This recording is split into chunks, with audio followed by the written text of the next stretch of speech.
మనం ప్రస్తుతం చూసుకుంటే YS CP joint secretary Bandlamudi Roja Rani గారితో ఉన్నాము. మనం మేడంని కొన్ని క్వశ్చన్స్ని అడిగి తెలుసుకుందాము. మేడం చెప్పండి మేడం, ఇప్పుడు బీజేపీ పొత్తు ఎవరితో అంటారు? ఎలియన్స్ ఎవరితో అంటారు మీరు? ఇంకా అది మనం ప్రతి ఎలక్షన్స్లో చూసుకునేదేనమ్మా. ఏంటంటే ఎలక్షన్స్ వచ్చినప్పుడల్లాగా మన తెలిసిందే, ప్రతిపక్షాల వాళ్ళు ఏంటంటే ఎవరుంటే వాళ్ళతో కలుపుకోవటం అది జరుగుతూనే ఉంది. కాబట్టి ఏంటంటే దీనిలో భాగంగా ఉన్న పార్టీలన్నీ అయిపోయినాయి. ఎవరిని కలుపుకోవాలి ఏంటనేది చివరికి వెళ్ళి ఏంటంటే ఇంకా బీజేపీ అలయన్స్కి కూడా వెళ్ళటం జరిగింది. కాకపోతే ఏంటంటే బీజేపీ వాళ్ళు చంద్రబాబు నాయుడు గారి కన్నా కూడా పవన్ కళ్యాణ్ గారికే ఎక్కువ సపోర్ట్ చేస్తూ ఉన్నారు. ఇవాళ రోజున మనం చూసుకుంటే వాళ్ళు ఏదైనా కంక్లూజన్ కూడా పవన్ కళ్యాణ్ గారు వచ్చి మాట్లాడిన తర్వాత మాత్రమే మేము ఏదైనా విషయం బయట పెడతామని చెప్పేసి బీజేపీ వాళ్ళు చెప్పారు అనేది ఒక భోగట్ట అనమాట. మోరోవర్ ఇవాళ వాళ్ళు ఏమడుగుతున్నారు, 60 ఎమ్మెల్యే సీట్స్ కావాలి, అది కూడా 55 సీట్స్ పవన్ కళ్యాణ్కి ఇవ్వాలి, 5 మాకు ఇవ్వాలి ఎమ్మెల్యే సీట్స్. అలాగే ఎంపీ సీట్స్ తీసుకుంటే 10 కావాలి మాకు, 2 జనసేనకి ఇవ్వండి, 8 మాకు ఇవ్వండి అని చెప్పేసి అడుగుతా ఉన్నారు. అంటే ఈ లెక్కన కలుపుకోవటం కాదమ్మా, చంద్రబాబు నాయుడు గారు ఎన్టీ రామారావు గారి పార్టీ ఏదైతే టీడీపీ ఉందో దానిలో విలీనం చేయమని అడుగుతున్నారు వాళ్ళు.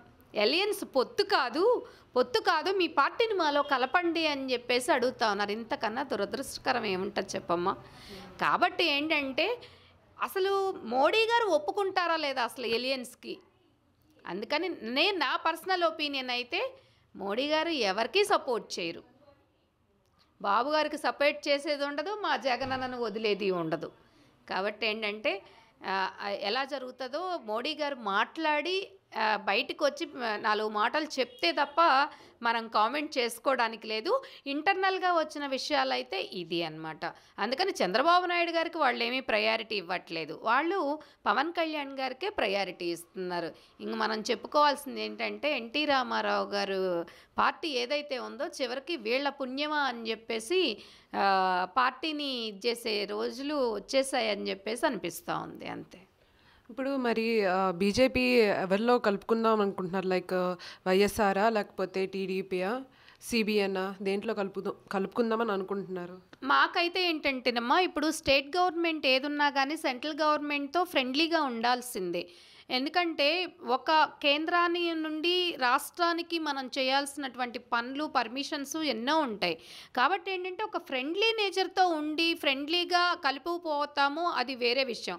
కానీ పొత్తు పెట్టుకునే విషయంగా మాత్రమైతే మా వైఎస్ఆర్ కాంగ్రెస్ పార్టీలో మేము ఎవరితోనూ, మాకెవ్వరి సపోర్టు వద్దు.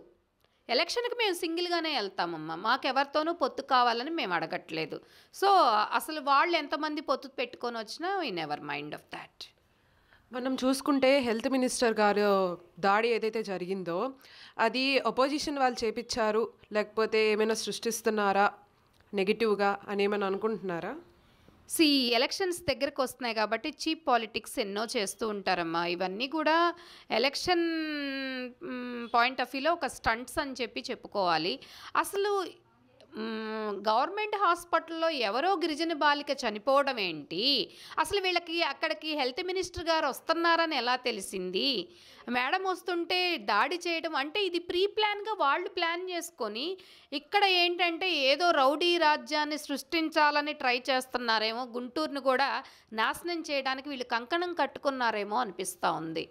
ఎందుకు చక్కగా ఎలక్షన్స్ వస్తున్నప్పుడు మనం సిటీని ఎలా డెవలప్ చేసుకోవాలి, ఎలక్షన్కి ఎలా వెళ్ళాలి, ఓటర్ని ఎలా మోటివేట్ చేయాలి, ఈ కార్యక్రమాలకి స్వస్తి చెప్పి అసలు ఎందుకు గవర్నమెంట్ మీద పడి ఏడుస్తున్నారో మాకైతే అర్థం కావట్లేదు.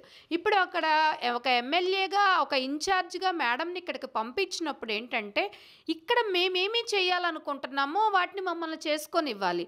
మోరోవర్ మేడం ఏంటంటే ఒక హెల్త్ మినిస్టర్ అన్నప్పుడు ఏంటంటే హెల్త్ మినిస్టర్గా తనకి ఏవైతే హెల్త్ పాయింట్ ఆఫ్ వ్యూలో హాస్పిటల్స్ కావచ్చు ఏదైతే చేయాలో మేడం వెళ్తారు. కానీ నాకు వచ్చిన డౌటు, అసలు మేడం అక్కడికి వెళ్తున్నారు పర్టికులర్గా అదే మూమెంట్లో వెళ్తున్నారని ఈ బీజేపీ వాళ్ళకి ఎలా తెలిసింది? ఇదేమైనా ప్రీ ప్లాన్ అంటారా మేడం? అది వాళ్ళకే తెలియాలి. అందుకే నేను నెగిటివ్గా వెళ్ళదలుచుకోవట్లేదమ్మా. నెగిటివ్గా వెళ్తే ఏమవుతుందంటే ఇక్కడ సిస్టమ్ దెబ్బతింటుంది.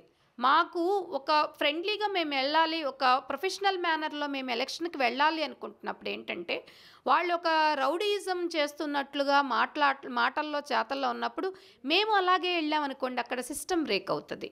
కాబట్టి ఏంటంటే ఇక్కడ ఓటర్ అనేవాళ్ళు స్ట్రగుల్ అవుతారు. సో అలాంటి సిచ్యువేషన్స్ మేము క్రియేట్ చేసుకోదలుచుకోవట్లేదు. అందుకే నేను చెప్తా ఉన్నాను, ఇక్కడ గుంటూరులో దయచేసి అలాంటి సిచ్యువేషన్స్కి తెరలేపొద్దు. ఏదున్నా కానీ మీరు రండి, లేదు మేడం ఆఫీస్కి వెళ్ళండి, ఇలా జరుగుతుందని ఒక లెటర్ పెట్టండి. మీరు ఏదన్నా ఉంటే ఒక సిస్టమ్ ప్రకారం ఒక ప్రొఫార్మాతో వెళ్ళండి. మేడం మీద దాడి చేయాల్సిన అవసరం ఏంటి? భయపెట్టాలనుకుంటున్నారా మీరు? ఒక మహిళ కదా అని ఇలాంటి భయపడే వాళ్ళు ఎవ్వరూ ఇక్కడ వైసీపీలో లేరు. అందరం భయపెట్టే వాళ్ళమే ఉన్నాము. అదొకటి అందరూ కూడా గుర్తుపెట్టుకోవాలి. ఎందుకంటే ఫ్రెండ్లీగా ఉండాలి, ఒక మంచి హెల్దీ అట్మాస్ఫియర్తో ముందుకెళ్ళాలనుకుంటున్నాం కాబట్టి ఇక్కడ ఎలాంటి కామెంట్స్ కూడా మేము చేయదలుచుకోవట్లేదు. కాబట్టి ఏంటంటే ఎవరి పని వాళ్ళు మంచిగా చేసుకుంటే బాగుంటుందని చెప్పేసి నేను చెప్తా ఉన్నాను.